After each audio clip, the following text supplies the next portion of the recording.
Hello, everybody. This is Rob JH1, and I am with Ed Spodek, and this is another edition of Isolation. However, I must admit that last week our conversation took a different angle, so to speak, in a different direction, because we Well, started. different from what we recorded, but following Absolutely. what we've talked about separately.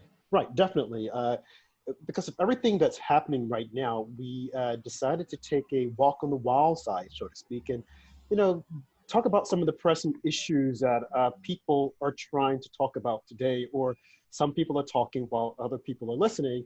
And in my opinion, my humble opinion, I think in order to have the conversation of that magnitude, both parties have to be willing to have the conversation, and both sides definitely have to stop, listen, and learn.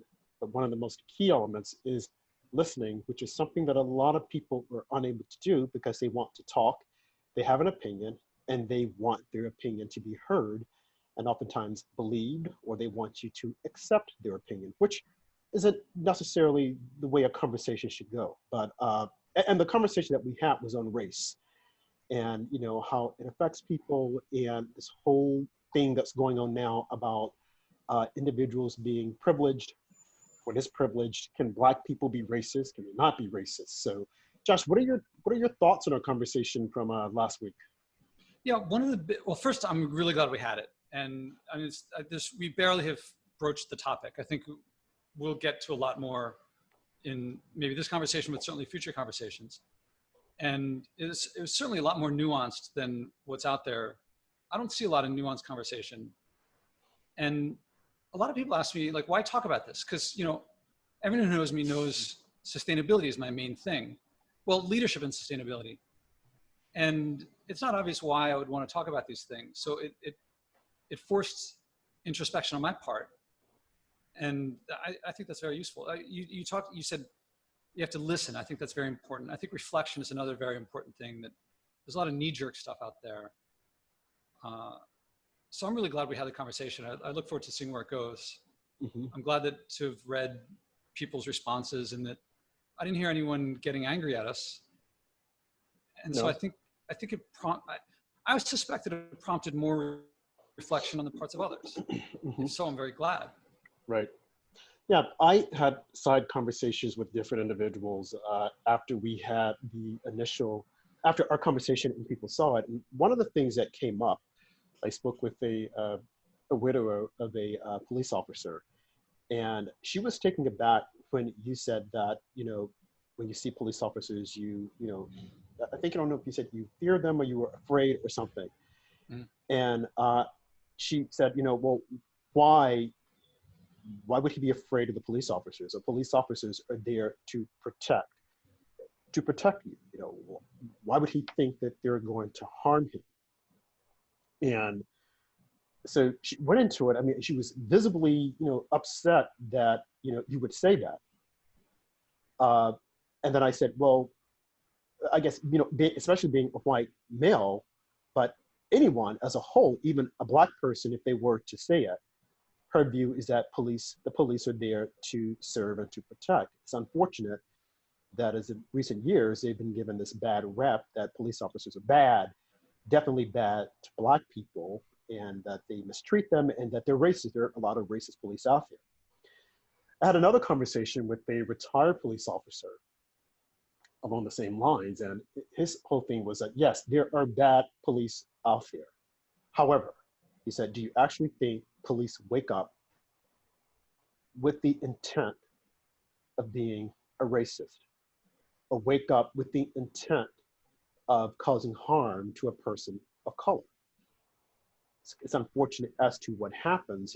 A police officer happens to kill a Black person, immediately says that it was racism, as opposed to saying, what was this about? Was this person actually going out hunting down a Black person? Because that is the narrative that we often hear. Whereas to think that, okay, there's a situation whereby the victim happened to be Black, and it's unfortunate, and the person lost his life, but that cop didn't necessarily go out that day in the morning and say, I'm going to kill a Black person. And what we've seen, I think, in recent years, once these cases are investigated, we find out that that wasn't the intent and that the narrative that's out there is completely wrong. I mean, oftentimes I look at these situations and I struggle with the whole thing of, did a police officer go out looking for a Black person to kill? Because there is this uh, an understanding or misrepresentation that a Black person can look at a white person and tell that that person's racist. And if you look at a police officer, you definitely can see that this police officer is a racist. I don't buy into that. I think it's wrong. Uh, I think that what has been happening, of what we've seen that happen that's played out in the news, we aren't always getting the full story until the matter has been investigated. After it's been investigated and the truth comes out, or the investigation unfolds and the truth comes out, what was unfolded, you hardly ever hear. The case with Michael Brown, you don't hear that the police officer was found that he did act accordingly. And this was by a Black prosecutor who investigated it. Not only that, Barack Obama's Justice Department investigated it and said that the police officer did not act untoward. Same thing happened in the Freddie Gray case.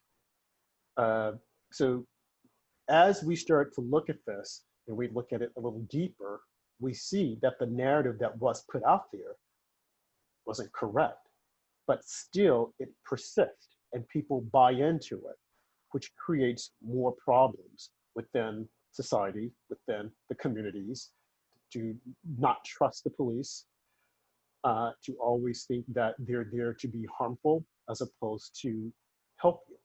So I'll ask you, going back to the conversation that we had, if you've had time to think or reflect on that conversation, or if you've encountered the police since last weekend, what were your thoughts then?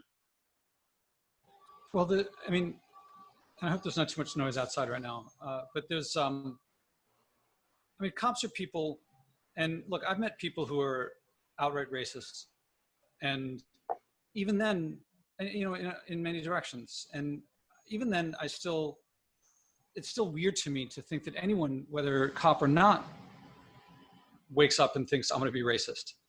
It's just I know that I hear them, and I hear them say, like, those people, because of they don't say it in these words, but because of their skin color, they are stupid, or they are thieves, or they are whatever. You've heard police say this? No, I'm talking about people in general. Okay, sorry. And yet I still feel it's still weird for me to think that people, like, it still feels like they're putting on a front, or that they're acting some way, and that if they really thought about it, they wouldn't think that way. Mm-hmm. But I know that people do think that way. And so there are going to be cops who think that way. Right. Cops are people, and cops are endowed with the state. They're allowed to be violent in a way that most of us are not. Well, wait, you said, I wouldn't say they're allowed to be violent. Violence between people has been regulated we're not generally, the average citizen, it's a crime to be violent against someone. Mm-hmm. But cops have that, there's a better way of putting it than I've put it, but cops, the police that's where violence is allowed. We're allowed self-defense, but that's where the state has allowed violence to happen. I didn't put it very eloquently. Right, I'm struggling with that. Well, cops are allowed to do things that the average citizen is not allowed to do. Well, I wouldn't say that it's violence. I guess if you're looking at it in its basic term. I'm not saying that they're supposed to be violent. Right, or is it physical force? Physical force, maybe. Physical force. But it's semantics, okay? Because when you look at it, it's violence, but we're saying physical force. So I'm dressing it up because I'm trying to define it under the law, whereby you're just looking at it and it's sure term of it being violence. But go ahead. Well, there's, I was speaking, I hope what I was getting across is coming across, is that there's things that they're allowed to do that the average citizen is not allowed to do. And there's also a big difference between if I approach a police officer and if a police officer approaches me. Mm-hmm. And I certainly get nervous when a police officer approaches me.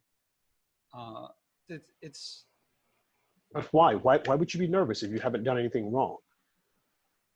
You know that old phrase, you tell me a few facts about a man and I'll find enough to put him in prison or something. Do you know the quote I'm talking about? Yep. They know the law better than I, they know what they can do better than I know what they can do. Mm-hmm. And I'm sure that they could find something, or I don't know a reason why a cop would approach me. So if a cop is approaching me and they have a reason, I'm not going to know what it is. So not that it happens very often. Once I was walking with a friend in Central Park, and we were walking on a path, and there were two cops coming the other way. And my friend says to me, "Are we breaking any laws right now? Just to be sure, you know?" And I was like, I don't think we are, but I'm not totally sure. I mean, I jaywalk a lot. That's technically illegal. That's not technically, that's illegal. Mm-hmm. And I don't really think about it. So there might be other things I'm doing that could, I mean, especially if there's, I don't know, I haven't been to protests. This is fairly abstract for me right now. I have had cops come up to me and say, like, you shouldn't be here or something like that, or get out of the way. If I go to parade, I mean, lots of parades come through this neighborhood. So if I do, sometimes they're like, you can't be there, or you have to go that way or something like that. And they're not friendly about it. I don't think that they would be, because there's like tens of thousands of people around. Right. But so I when don't you have that many interactions with cops. right, so when you do hear that, you're just fearful overall that they're saying that. If a cop approach, wait, if Like I when hear you what? like you said, when there are a lot of parades that take place where you are, and the police were to say you're not supposed to be here, go to the other side, or do this or do that.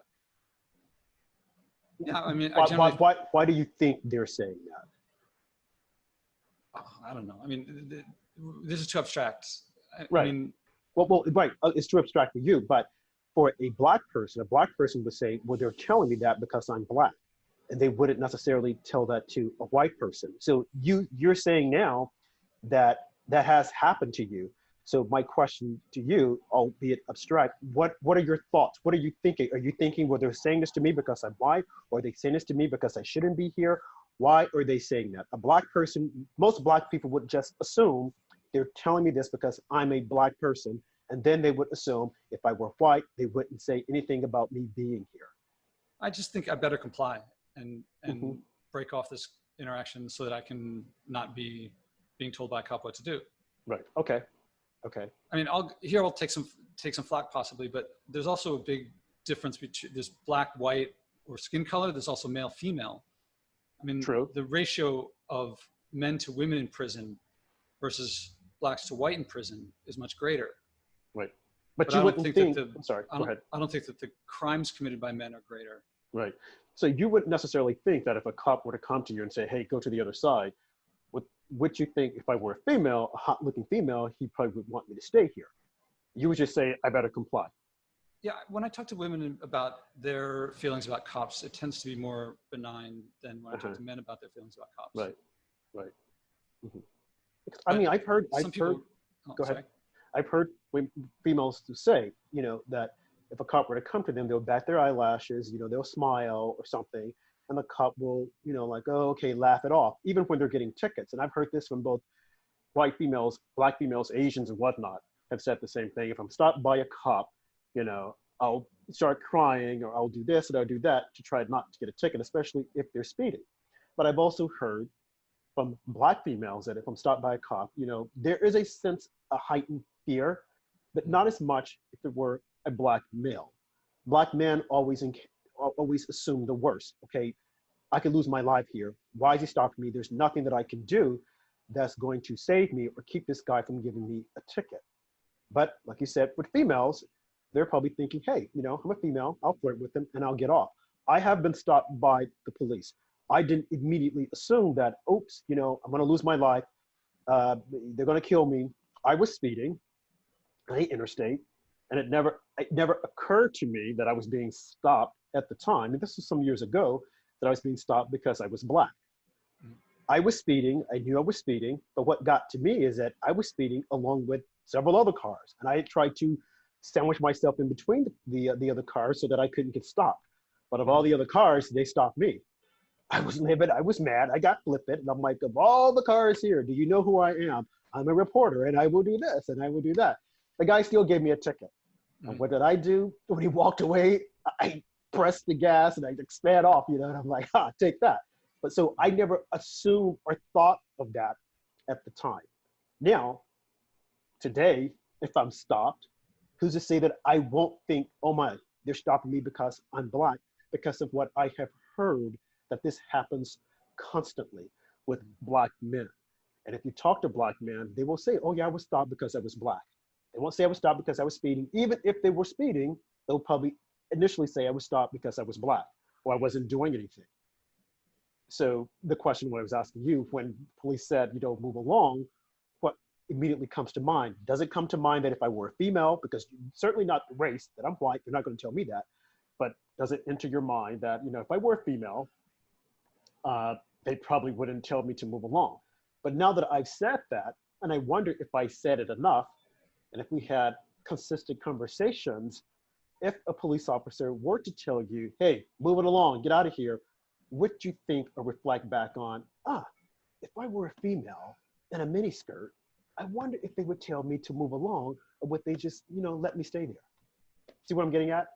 Well, I think that they would project dominance in a way for a man that would be different for a woman, not across the board. I mean, I don't want to overgeneralize, but I think in the case of a man, they would probably project, and if the cop is a man, I think they would probably project physical dominance, or like thinking that the man wouldn't move along, so they've got to project that dominance to get him to move. Whereas with the female, they wouldn't. Well, I don't know if they would expect the man not to, but I think that they would just do it that way anyway. Mm-hmm. That it would be more effective with them. And I think with a woman, they'd probably expect compliance without as much physical threatening, or not really threatening, but projection of dominance. I mean, if I'm in a place where I can't be, then anyone they're going to say that to, I would expect. And I do expect that they would treat the person differently based on skin color, based on sex, probably based on how they're dressed and acting. I mean, I generally act, I think the way that I dress and act, I look pretty non-threatening physically. And I think that a cop approaching me would expect that I would comply with anything remotely reasonable. I don't think that a cop would expect me to push back, to fight back. I mean, I'm 49 years old. I'm not, I don't know, I think I'm pretty fit, but I'm not like muscly. But I don't think I've ever thought a cop approached me because I was white and therefore expected that I was up to no good. Yeah, I mean, I don't question that for a large number of Black Americans, their interactions with cops are much less benign than they would be for me. But you don't think that cops are necessarily going out looking to show their dominance over Black men. I don't. Look, I don't think they're waking up in the morning and saying, "I'm going to go and teach a Black guy a lesson today." Right. I wouldn't doubt that. I mean, how many cops are there in this country? I'm sure there's a non-zero number that are that do feel that way, but even then, probably something happened to them in their lifetimes that it's not fair or right or just, but it probably explains why they would do that. Not excuse. Right. But right. So, like if they were hurt in some way. Half of the police force right now consists of minorities, especially in the larger cities. So in the instance that this it does happen. Well, that a person of color is stopped and something happens that's, unfortunate. Is it is it a hard, would you immediately assume or think, you Josh, that it happened because the person was black? Oh yeah. So you mean like, I don't know anyone who looked at George Floyd and did not react with something really wrong happened there. Okay. I don't think, But do you think it was because of something happened? I agree something wrong happened, but I didn't immediately think it happened because the cop was white and he was black, or that the cop was racist. Because if I believe that, and if that's my assertion, then the assertion would also have to be that this cop was looking for a black, well, we're not looking for, but the moment he found or encountered a black person, this is what he was going to do. He was going to be overly assertive or show his dominance, as opposed to, let's say, it was a white person, the same thing. Because now that we see another tape that's been released, is that clearly George Floyd wasn't compliant as was initially thought, the narrative that we heard. He seemed to have been on, some type of substance, and he didn't readily get inside of the cop's car as we were told. Now, I don't think that him not being compliant should have caused his life, because that, I think, was completely wrong.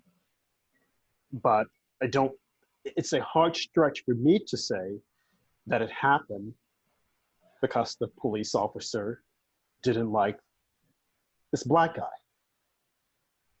I always said, yep, what happened was wrong, was wrong, was wrong. But to say it happened because he was a racist, he wanted to kill the black guy, he had this been a white man, this wouldn't have happened. And that's the narrative that we hear all the time.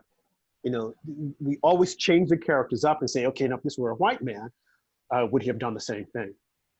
Would he have put his knee on the white man's neck? For a white police officer trying to restrain a white suspect, would he have put his knee on the neck? And then I would say, okay, if it were a white person, the suspect, would he have complied, or would he have resisted? yeah, And that's part of the conversation that I think that it doesn't get, and it shouldn't come up, I guess, but it's part of but when I hear these things, I think that if you're gonna take it as far as to say the guy is a racist, and it wouldn't have happened had he been a white person, then I think that you have to take the next step and say, but would the white person have been compliant? And the case that I would point to, or to use as an example, is you look at the guy, Dylan, I was about to say his last name and it escapes me, the South Carolina, when the guy entered the church and he killed the black parishioners. Now people will say, well, why didn't the police kill him? Well, because when the police told him to drop the gun, he dropped the gun. Now, had he not dropped the gun, he probably would have met with a different fate, but he dropped the gun. And whenever I hear these types of situations whereby, oh, they arrested this white man and they didn't kill him, it's like, okay, but what instructions did they give him? Did they tell him or her to drop the gun or to put down their weapon? And in most instances, they did, and they complied. But then when you look at the situations whereby a black life was taken, and you ask the same question, when they were given instructions to comply, what did they do? Look at Eric Garner, look at Michael Brown. They didn't comply. So as a result, or the end result is different based upon the actions of the person who was asked to comply, but they didn't. So there's a lot of nuance in here. I mean, if George Floyd were a woman, if he were 70 years old, if he were rich, you know, there's sex, there's age, there's what are the issues? There's how people are dressed, there's how people are behaving. All these things factor in. I have to say that the most compelling voice that I've heard or analysis of this was Sam Harris. I don't know if you listened to him talk about it, but he looked at the numbers of cop violence on blacks, on whites, and you know, he looked at statistics more deeply than I have. And he also, I think you come away thinking, one, he was brave to share what he shared, and two, that probably the motivation of racism is probably significantly less than people are saying, that the reaction is significantly higher. And I found what he said compelling. I didn't go and research the numbers anymore myself, but it reinforces partly what you're saying, that it's probably not the case that he was, let's go out and beat the shit out of some black guy. But it was, although I do find it more than possible, I find it possible, probably likely, that there are going to be some cops who maybe with a white man, he would have put his knee on the neck, and he would have held it there for 5 minutes. Right. And that it's possible that while he wasn't solely motivated by racism, it may have made the difference between a few minutes, between life and death. And that seems plausible to me. Again, it seems weird because despite knowing people who tell me racist things, I still feel like they can't really be racist in their hearts, but it seems that many people are. Well, I take that back, because I think there's a lot of racism all around that we can't really, we make snap judgments, and I think that that's inevitable. That's not a part of an individual, that's a part of humanity. And then there's a lot of things that correlate very strongly with skin color that are not skin color, but that aren't motivated because of someone's skin color, but it's going to look like that in the numbers. And I don't know if one can tease that back out again. I mean, am I going to get in trouble for saying that there seems to be some black culture and some white culture in this country, that there's a lot of overlap, but some differences, that whites and blacks in many ways behave differently. And I can see someone associating some behavior with criminality and then therefore acting in a way that's not based on the person's skin color, but then nonetheless correlates very strongly with it. Example? I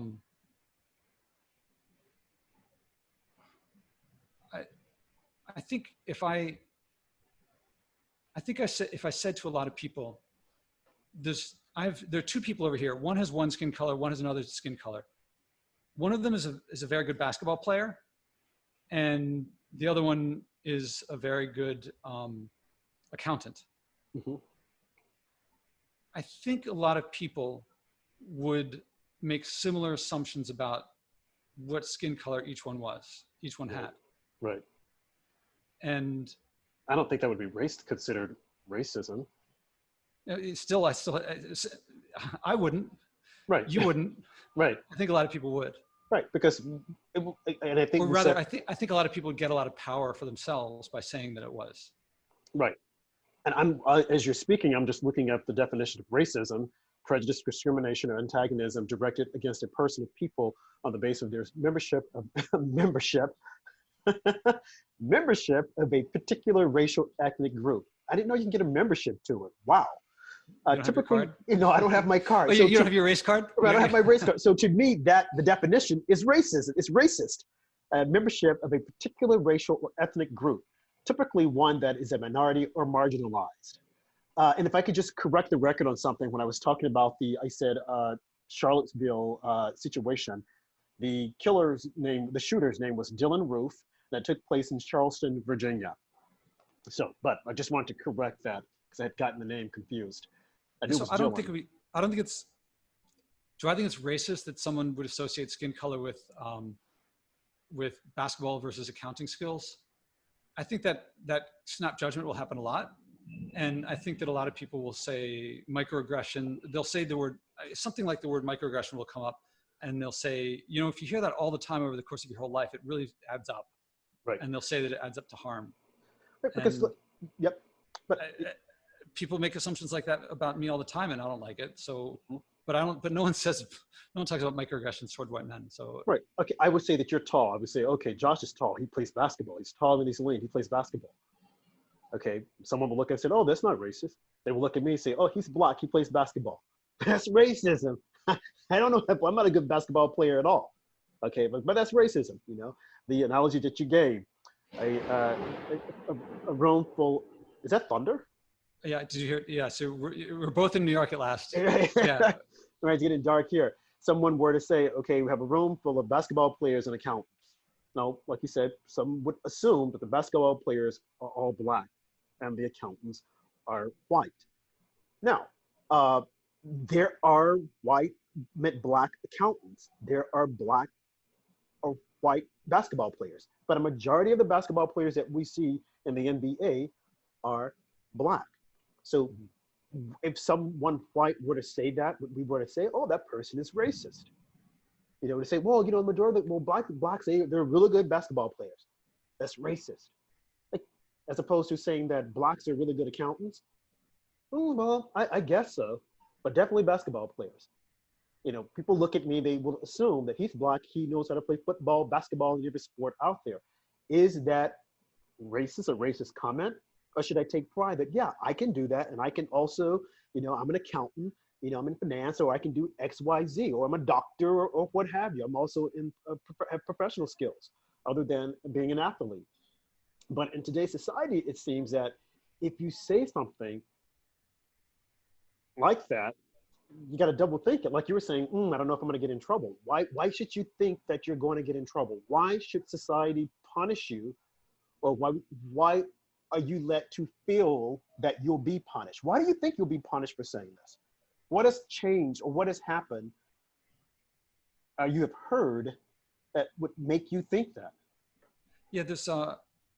So I don't play basketball. I have run marathons. You don't play basketball, Josh? I have in my life, and actually, when I was in high school, I was playing basketball. This is one of the last times I played basketball, and one of my teammates was. This is just pickup. One of my teammates was driving to the basket, goes up to take a shot, and he's covered. But actually, he wasn't intending to take a shot. He passed the ball back to me, but I don't play basketball enough that I didn't expect the pass. So it hit me in the face and knocked my glasses off. And I felt really stupid for getting hit in the face with a basketball with my glasses flying off. And I may not have played basketball for several years after that. I wasn't my proudest moment. Well, just to add on to that, you know, there was a movie that came out, I think, in the 90s that called that White Men Can't Jump with Woody Harrelson and Wesley Snipes. Now, I thought when the movie came out, I was like, wow, this is really like skirting the lines of being, you know, making people uncomfortable. But people enjoyed the movie. Could a movie like that be made today? Doubtful, because immediately the race police would probably come in and say, "Oh, how dare you!" But no, I don't think it's race police. I think it's that the culture police. I don't think that there's. I want to. Can we table that for a second? Because I do want to get to that. But the reason I brought up the marathons was that they do these analyses of Michael Phelps has a big upper body and relatively small legs in comparison. And for swimming, which is a big upper body sport, his anatomy helps him a lot. People who win marathons tend to have long legs and short upper bodies. It's it's a lower body thing, and they tend to have small feet. Feet is like the last place you want to have mass when you're running long distance because it takes a whole lot of energy. So, well, it turns out a lot of people in Kenya fit the bill of having long legs and small feet. And they win all the marathons. So they win a lot of marathons, yeah. And so it's very clear when there are anatomical differences and you have a sport that selects for them, that you're gonna select for, there are clearly visible anatomical differences. Likewise, sickle cell anemia is that that you also get malaria less. That also correlates with skin color. Mm-hmm. You know that, right? That's Yes. so. Our brains are anatomy too. Here's this may end my career, the following thing, but it seems pretty clear. Our brains have anatomy too, right? There are different parts of our brain process things in different ways. There's like this center of the brain and that center of the brain. Would we expect to see anatomical differences there? And would they correlate with skin color? If so, would we have different behaviors and psychological measures? Would they differ because of our different anatomies? It seems plausible. It certainly seems something you could scientifically check. I was going to say, has anyone scientifically checked that? I don't know. I mean, it's very easy to measure foot size, Uh-huh. and you don't have to do an EEG to figure that one out. You can just measure, and you can just look at someone and tell relative. If you look them up, you'll see pictures of like championship swimmers next to championship marathoners, Right. and like their hips are in different places. Like that's for someone who's two people the same height. They're clearly different, like Right. their hips, and it's certainly plausible that there would be behavioral differences. Right. And I think something like this is why Derek Bach got kicked out of Harvard. Mm-hmm. And so but that's like, oh, Sam Harris put this pretty well. Going back to him, there was a study that showed that something like 2% of people have Cro-Magnon genes in them. Mm-hmm. So our ancestors, the Homo sapiens, I guess, or Homo something before us, had sex with Cro-Magnons. And mm-hmm. so some of us are descended from Cro-Magnons. Mm-hmm. And he points out, as it turns out, it was Europeans that happened with. Mm-hmm. And he says, could you imagine if you had discovered that 2% of humans today had Cro-Magnon ancestors and they were black? Mm-hmm. That would be a riskier thing to say than they're white. Mm. So even if you're just presenting data that you found, that came out of, that you stumbled upon. So why do I think people are trying to be police when they do what a lot of people call policing? I think that it's a great question, because you can't really know anyone else's motives perfectly. I don't even know my own motives perfectly. Right. So, but I do think that there are incentives. You can win for yourself. You can gain notoriety. You can gain voice. Right. With saying things that, different people can gain notoriety or for saying different things in different ways. Here's something I felt that I've recently, that if you listen to my podcast, you'll hear about, what's the right way to put it? I've been sexually assaulted mm-hmm. In my past. And and by a woman. And that's not the usual direction. No. When I say it, I think to myself, do I have to justify myself? And then I think, if a woman said to me, do I have to justify myself? I would say, you don't have to justify yourself. And then I think, wait, why would I have to justify myself just because I'm a man? Why? I might not be believed. Because there's no hashtag believe him as far as I know. And so I think I feel a motivation to state it louder, to make it like, if someone were to disbelieve me, to put back on them, you're an apologist. I feel that motivation. I feel that tug. Mm-hmm. And I imagine a lot of people feel that they can say, I've been hurt, I've been slighted. And I think we generally want to, it's hard not to feel compassion for someone who's been hurt for something that was an accident of their birth or something that we would consider unjust. Mm-hmm. So I think we live in a world in which it's very easy and very tempting to gain notoriety for saying things louder and more extreme. Right. That definitely seems to be the case, and again, it's a narrative that's being pushed. Is there validity to the narrative? Who knows? Who cares? It definitely gets the attention, and people stop and they listen. I want to go back to, I had asked you a question earlier. You said that when you were talking, and you had said this in our previous broadcast, when we were talking, podcast rather, when we were talking about racism. You had said that, if I say this, it could probably get me into trouble. I got to be careful with what I say, especially when it's related to race and to the different sexes. Why do you think that? Well, why do you think that, and why do you feel that way? Can you be more specific? Well, more thunder. Yeah. Well, when we were talking about race, and you were about to, a while ago, you were about to had asked you a question. You said, "Well, like, I just want to make certain that I say this the right way, or this could end my career." And you started talking. You mentioned that when you were sexually assaulted by a woman. Mm-hmm. And then in our previous broadcast, we were talking about race, and I don't remember exactly what topic we were on, but you said again, I want to be careful as to how I say this, because I don't want to say it the wrong way. Why is that care? If we want to have a dialogue about these topics that everyone seems to think are extremely important, mm-hmm. in my humble opinion, it doesn't matter how you say it, as long as you say it. And if it doesn't come out the right way, wait, who's to say it's not going to come out the right way? Because you're saying what the conversation is about. You're saying what you're feeling. So I might not like the way you said it or what you said, but if you don't say it, and if you try to dress it up for me, then you're not being honest. So my question to you is, why do you feel that way? Okay. So you're framing it as, I don't want to say it the right way or the wrong way, or I don't want to say it the wrong way. I want to say it the right way. Right. The issue for me is not right or wrong. Mm-hmm. The issue for me is, how can it be interpreted by someone else? Mm-hmm. Because right and wrong, people have different values, and if two people have different values, then there are going to be some things that person A thinks are right that person B thinks are wrong, and vice versa.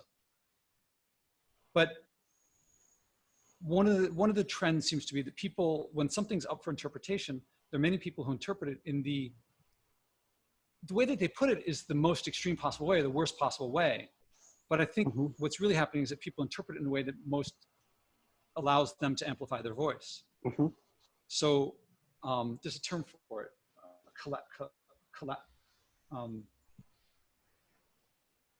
I forget. There's a term for saying, like, interpreting things as the most extreme, as the worst mm-hmm. it could be, right. Catastrophizing or something like that. Mm-hmm. So I'm not worried about saying something that I think is wrong. Right. And I think I know you well enough that I don't think I'm going to say something that you think is wrong. Mm-hmm. But I do think that there are going to be people who, I suspect that people are like, all right, there's going to be people who are like, okay, there's a dude in a MAGA hat. Let's watch this one to see what we can get them on. Mm-hmm. And so that's my concern. It's not right or wrong. And in fact, I would like to live in a world where if someone really felt racist, that if they said it, people would help them. Mm-hmm. I think that, personally, I think that to judge someone on the color of their skin, where skin color has nothing to do with it. If you're going to judge someone's ability to get a suntan, I think there's a reason why skin color should enter that one. But suntan or sunburn, I guess. I've gotten some pretty severe sunburns in my life. But if someone's going to say, like, I don't know, blacks are stupid, then if they really believe it, I think I'd rather they say it. I'd rather, if they said it, that the first interpretation would be curiosity, and how could that be the case? I'm not sure the exact interpretation, but I think it's going to, if we're trying to have an honest dialogue, you or I, when I say we, meaning, collectively the world, and it seems as if though every 4 years or 8 years, we're at this point whereby people are saying, let's stop, let's listen, and let's have a conversation, and let's get to understand the other. People have to be able to say what's on their mind, no matter how uncomfortable it is. a friend of mine was telling me the situation whereby, once this whole thing with George Floyd and racism came up, and they were on a call, and this guy was saying, yeah, uh, talking about black and white issues, and this white guy made the comment. He said, "Oh yeah," he said that, I was going somewhere, and these two black kids approached me, and they threatened me. They were going to beat the living daylights out of me, and that was real. He said that was real. That scared me. Now, some people that heard that, they thought he's a racist simply because two black kids approached him and they threatened him. He said that was real. Now, what was racist about that?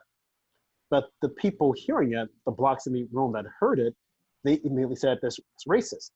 Now, again, the same situation, had a black person said the same thing, said, hey, was out walking in the streets and these two white thugs, guys approached me. They threatened to beat the living daylights out of me.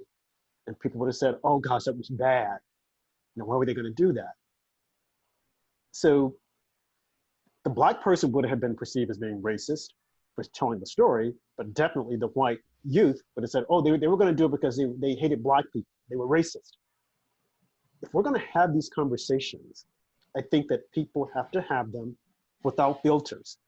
No matter what comes out, no matter how uncomfortable it makes you, you have to have the conversation. The same thing with sexism.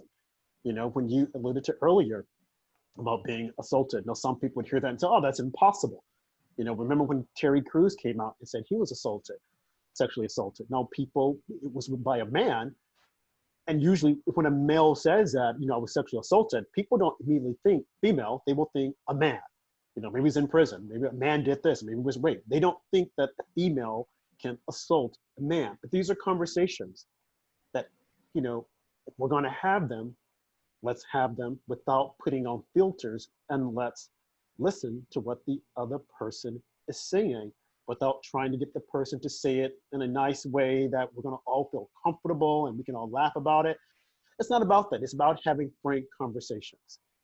And I think that the conversation that we had last week was pretty open. And like I said, people who heard it, I spoke with directly, they said, well, why is this and why is that? Tell me about this. And that's what has to happen. Yeah, I agree.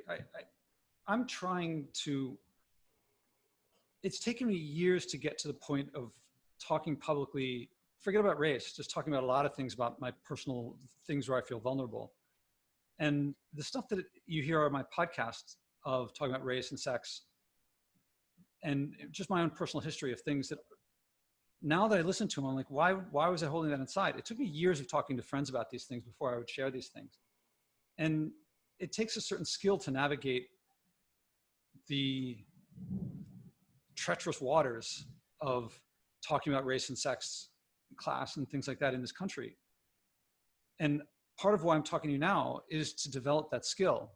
It took me years to develop it to the point where I'm now. And I have to go back to when I was a child growing up, in many times being in a minority, racial minority, these things weren't issues. It was just we could talk. There was an innocence to us, and there wasn't the social media and all the different stuff that contributes to the situation it is as it is today. And so, I'm sorry, Josh, when you say, just to clarify one thing, when you say being in the racial minority, you want to give the breakdown as to what you meant by that when you were growing up, the school that you went to? I mean, the big cases would be, my parents met in India and my sister was born there. And so as a child, there was a year, very small child, there was a year when I was in India. And at that time, my hair was like super blonde. And so swarms of kids would like swarm around me and come up and touch my hair and pick my pockets and stuff. And so I felt very scared. And, I don't really remember all the details because it was a long time ago, but then for a while at my mom's house, we were on a block and there was, I think, 3 white families and the row house is probably 100 families on the block, and victim of muggings and victim of But what was the stole makeup? stuff from us. I'm sorry. What was the makeup of the neighborhood? You had the row houses. Three white families and Okay. And something the like others? 100 black families, I would guess. Okay. I don't think there were any non-white blacks. And Okay. then the neighborhood around was mostly black too. Okay. And my mom talked about how one time they would steal our lunch when we were waiting for the bus in the morning, and she chased them away one time. And then my high school was 40% black, 40% white, is 50% Asian, and 5% of non-black, non-white, non-Asian. Mm-hmm. And then so I went to Columbia College undergrad. It was always touted as like the most diverse of the Ivies. And I just remember getting there and being like, where's the diversity? And even the blacks that I met there were more upper crust than a lot of the whites in my high school. And certainly in my high school, the term white was an insult. It was a slur. It was like, it meant you were uncoordinated. It meant you were, I think I talked about that before.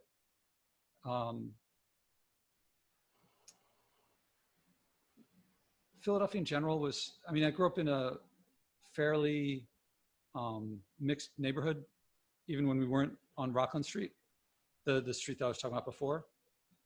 So it wasn't really until college that I was in a really white environment.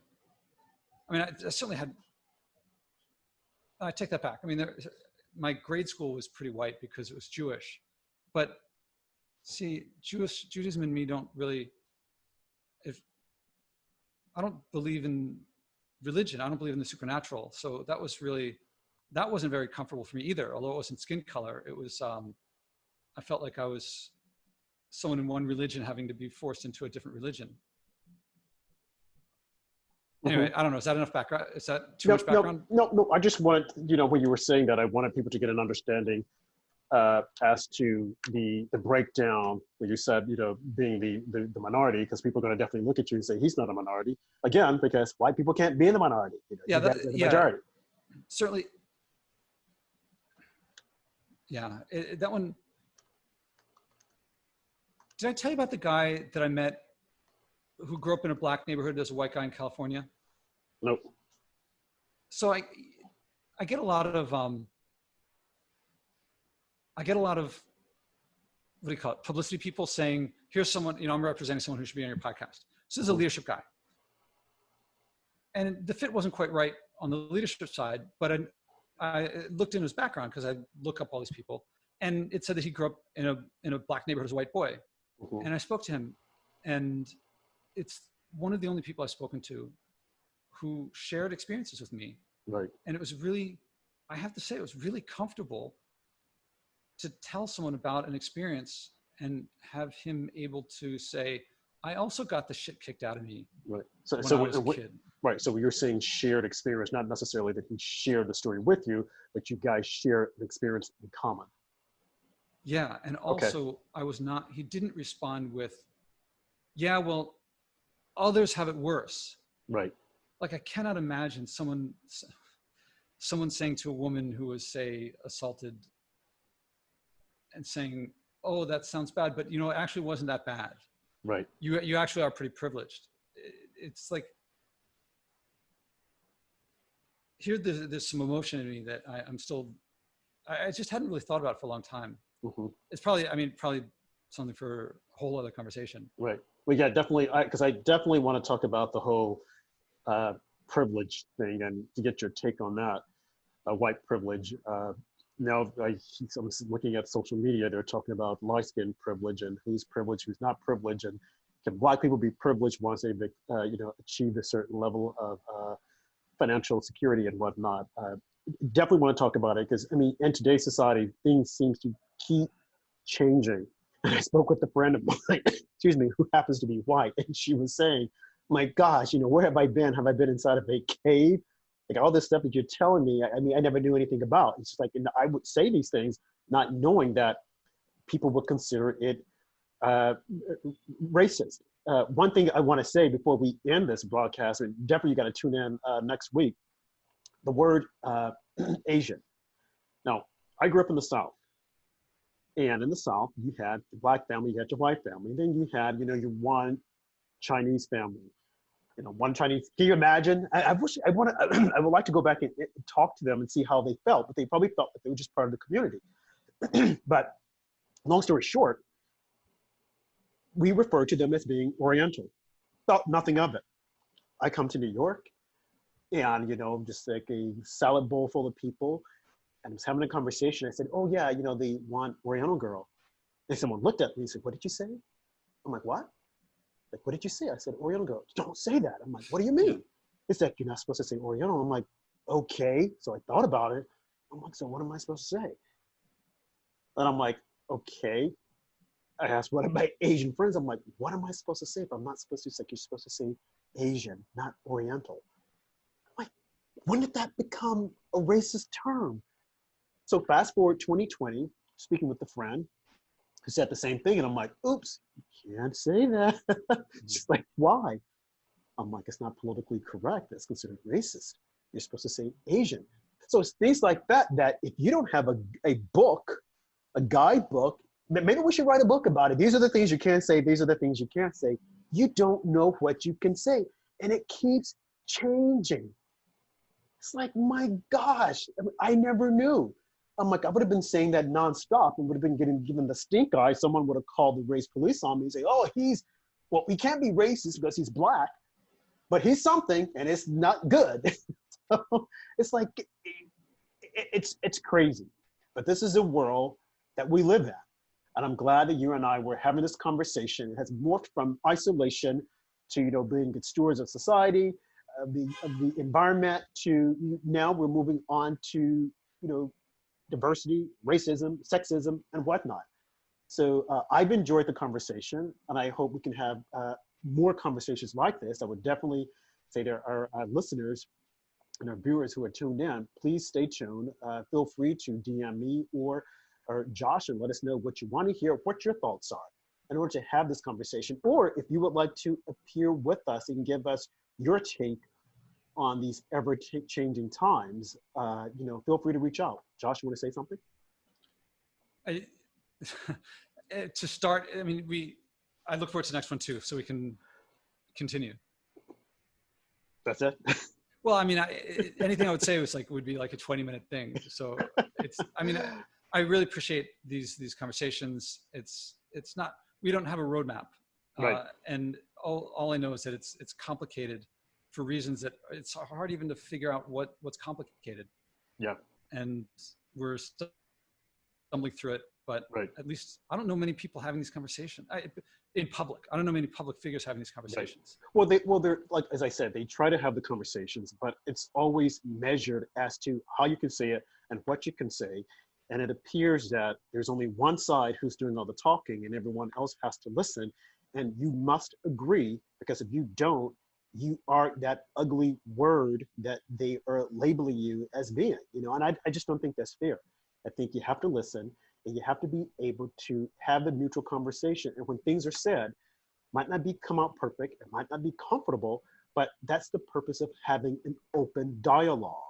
If you're going to be measured in what you say, if you can't, again, as long as what you're saying isn't coming out, you know, with any malcontent, but if you're being open and honest, and you actually want to know and understand. I mean, how old is this country and we're still grappling with race issues? I mean, at some point in time, we got to get beyond it.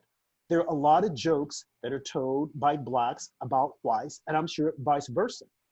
The only difference is that when a white person tells those jokes in secrecy, the black person finds out about it, is, "Oh my God, they're racist." But when a black person says the same thing, it's like, that's just funny.